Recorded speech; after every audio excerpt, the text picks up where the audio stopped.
Vamos a hablar del peor crimen de Juan Pablo II y la razón es esta. El otro día alguien me reconvino, no me acuerdo si en los comentarios, creo que en los comentarios de YouTube o en Twitter, que los confundo, soy así. Me reconvino enérgicamente porque ¿en qué me basaba yo para decir que Juan Pablo II había sido responsable en gran medida de la pandemia del SIDA en África? El primer problema que tengo es que para los que son más jóvenes de ustedes, y espero que cada vez haya más jóvenes, ya hay 2, no me gusta, gracias, hay 249 personas, espero que entre ustedes haya algunos que sean jóvenes. Generalmente los más jóvenes son los que tienen más reparo en entrar a chats donde, uy, se parece, el señor que está hablando tiene el pelo blanco, y luego hay un montón de personas que se ven mayorcitas, entonces yo me callo. Espero, por favor, que esté pasando. Ustedes no tienen conciencia de lo que fue la pandemia del SIDA. ¿Ustedes vieron la pandemia de la COVID-19? Fue mucho peor, porque te tocaba en uno de los aspectos más delicados del ser humano, que es su actividad sexual. De pronto el sexo era mortal, o potencialmente mortal. Entonces lo que ocurre allá por 1984, 85, 86, cuando estalla la pandemia del SIDA, es una ignorancia, no una ignorancia, una incertidumbre tan total respecto de una de las cosas que a la gente tradicionalmente le gusta más que otras cosas, ¿no? Que es la práctica del vals horizontal, por llamarle de alguna de las millones de formas en que se le llama a la práctica del acto sexual, la cópula, etcétera.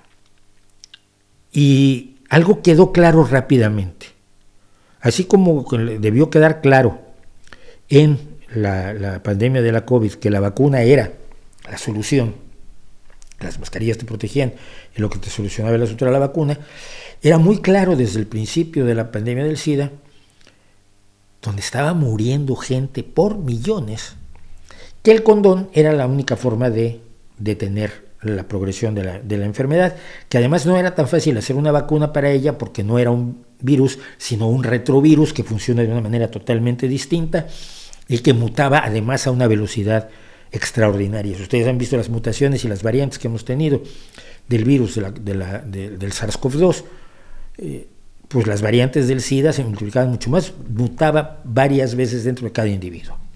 Bueno, entonces se empezó a difundir, a extender la pandemia, y entonces la Iglesia Católica, primero que nada, antes de la Iglesia, los conspiranoicos, los antivacunas de entonces, los antimascarillas de entonces, empezaron a decir que por los condones de látex había unos pequeños agujeritos por los cuales se colaba el virus y entonces no servía. ¿Se acuerdan lo de las mascarillas? Exactamente lo mismo. Entonces el condón no servía para detener el SIDA. El paso del tiempo demostró que era falso, que evidentemente el condón impedía en gran medida la transmisión del SIDA, y que la transmisión del virus de la inmunodeficiencia humana causante del SIDA, y que los casos en los que pese al uso del condón había transmisión de un virus de la inmunodeficiencia humana eran rarísimos, y era porque se había roto el condón o porque había otro tipo de intercambio de fluidos corporales, o pensar que puedes empezar a tener relaciones sexuales, luego te pones el condón, ¿no? A la mitad, y para entonces ya era demasiado tarde. En fin, que entonces el condón era el que nos protegía para poder mantener una de las actividades que más nos divierten. Y entonces apareció la Iglesia y se enfrentó al hecho de que en África, y sobre todo en el sur de África, donde hay una tendencia enorme a las prácticas que hoy consideramos de riesgo, porque se convertían en prácticas de riesgo al aparecer el virus de la inmunodeficiencia humana, se estaba extendiendo la enfermedad más rápido que en ningún otro lugar del mundo. Más rápido que en ningún otro lugar del mundo. Y entonces, pues había que promover el uso del condón, había que ONGs que llevaron millones de condones a África, educación a la gente para que utilizara el condón, etcétera. Y entonces entró en acción Juan Pablo II, que ya en 1988 lo tenemos aquí, diciendo que el uso de preservativos es una blasfemia contra Dios, incluso para prevenir el SIDA. Juan Pablo II permanece inamovible en la prohibición del uso de anticonceptivos, incluso para evitar el contagio del SIDA, a los que ha considerado una blasfemia de Dios, y esto lo dijo en un discurso pronunciado ante 300 teólogos en Roma, una semana antes del 14 de noviembre de 1988. Pero hay más. En 1990, en un discurso en Tanzania, en África misma, Juan Pablo II dijo que los condones eran un pecado bajo cualquier circunstancia y que la fidelidad y la abstinencia eran la única forma de combatir la enfermedad. En 2003 el Vaticano afirmó que los condones tenían pequeños agujeros, se apropiaron de la versión conspiranoica, afirmó que los condones tenían pequeños agujeros por los que podía pasar el virus. En 2005 Juan Pablo II rechazó varias veces el condón como protección contra el SIDA. Y esto es muy simple. Juan Pablo II y su iglesia condenaron a la muerte a millones de personas porque el esfuerzo se centró sobre todo en África. Fomentaron la epidemia en África y cometieron algo que es lo más parecido a un genocidio que te puedas imaginar. Mira, el continente africano tiene el 15,2% de la población humana, pero tuvo a más de las 2/3 partes de todas las personas infectadas con el virus de la inmunodeficiencia humana en todo el mundo.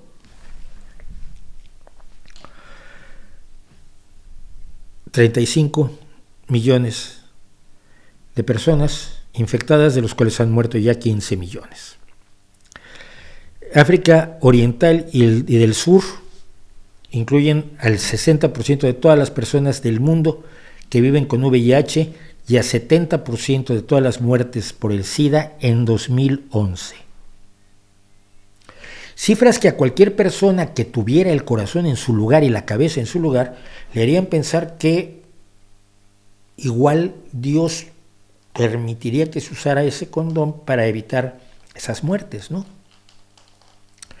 No lo hicieron nunca. Actualmente en el África subsahariana viven 13,7 millones de niños que son huérfanos debido a que sus padres y madres murieron de SIDA. De los 2,1 millones de niños que padecen VIH, que están contaminados o infectados con el virus de la inmunodeficiencia humana, de los 2,1 millones de niños que tienen esta afección, 1,85 millones son niños africanos, gracias a Juan Pablo II. En África hoy 25,6 millones de personas viven con el virus de la inmunodeficiencia humana, y si no se están muriendo en las cantidades que parece que hubiera querido Juan Pablo II, es porque existen los mecanismos, las terapias antirretrovirales que permiten convertir a la enfermedad, a la infección, en una infección crónica que no avanza hasta matarte, como mató de SIDA a millones de personas. En España, por ejemplo, para poner un contraste, en 2021 se notificaron 2.786 nuevos diagnósticos de VIH, diagnósticos que tienen que ser tratados con antirretrovirales, que tampoco tampoco puedes vivir una vida perfectamente normal, no vuelves a donde estabas antes de estar infectado, tu vida cambia radicalmente. Esto es un crimen, esto es un asesinato, esto es una barbarie. Juan Pablo II todavía en 2004 llamaba a la castidad para combatir el SIDA en África. Pero ¿saben qué es lo peor? Lo que dice el Papa Francisco. Y quizás aquí debería yo añadir al peor crimen de Juan Pablo II el texto y de Francisco, aunque quede así en minúsculas. ¿Por qué? Esto es lo que le han preguntado a Juan Pablo, al Papa Francisco. Usted se ha encontrado con niños seropositivos y un testimonio conmovedor en Uganda, pero ha dicho poco sobre la cuestión. Sabemos que la prevención es una clave. También sabemos que el preservativo no es el único modo para parar la epidemia. Sí es, pero es parte importante de la respuesta. ¿No es tal vez tiempo de cambiar la posición de la Iglesia en ese sentido para permitir el uso del preservativo y evitar nuevas infecciones? Fue en 2015, Papa Francisco. La pregunta me parece demasiado pequeña. Me parece también una pregunta parcial. Sí, es uno de los métodos. La moral de la Iglesia se encuentra, pienso, en ese punto frente a una perplejidad. Mientras mueren niños, este señor está perplejo. O el quinto o el sexto mandamiento, la vida o que la relación sexual esté abierta a la vida. Pero este no es el problema, ¿no? No, dice Francisco, el problema es más grande. Esta pregunta me hace pensar en la que le hicieron a Jesús una vez. Dime, maestro, ¿es lícito curar en sábado? ¿Es obligatorio curar? Esta pregunta, si es lícito curar. La malnutrición, el trabajo esclavo, la explotación, la falta de agua potable, esos son los problemas. No, imbécil, no. El problema son las personas que se están muriendo, las personas que se están infectando, los niños que sufren. El que hoy sigue siendo el lugar donde más extendida está la pandemia del SIDA y donde se sigue contagiando mucho más que en cualquier otro lugar del mundo. Ese es el problema. No hablemos de si se puede usar esa tirita o no para esa herida. El gran problema, la injusticia social, la injusticia del medio ambiente. A mí no me gusta bajar a preguntas, a reflexiones tan casuísticas cuando la gente muere por falta de agua, de pan, de hábitat. Y cuando la gente muere por falta de SIDA, ¿qué? Pedazo de criminal vestido de blanco. Luego me preguntan por qué estoy en contra de la Iglesia. En serio. Ahí están los crímenes de la Iglesia para que usted los valore. Yo ya lo hice, pero igual estoy equivocado.